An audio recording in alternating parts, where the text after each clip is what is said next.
இன்றைக்கி நான் கருவேப்பிலை சாதம் தான் செய்ய போகிறேன். அதுக்கு கருவேப்பிலை எடுத்துருக்கேன், ஒரு கைப்பிடி கருவேப்பிலை எடுத்துருக்கேன்.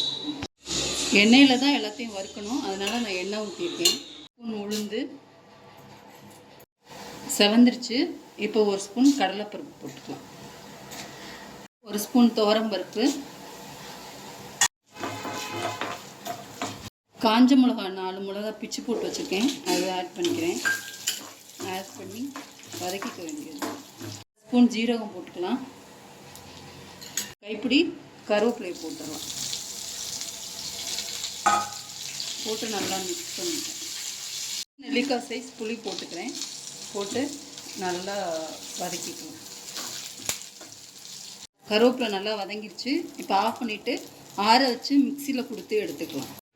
மிக்சியில் உப்பு தண்ணி போட்டு இந்த மாதிரி அரைச்சி வச்சுருக்கேன்.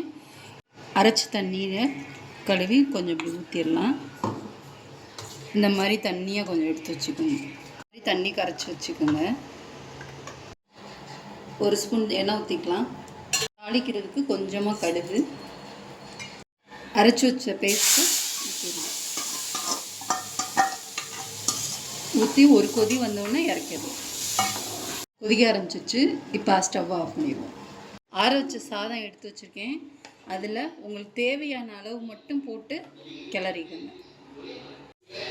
இந்த மாதிரி நல்லா மிக்ஸ் பண்ணிக்கணும்.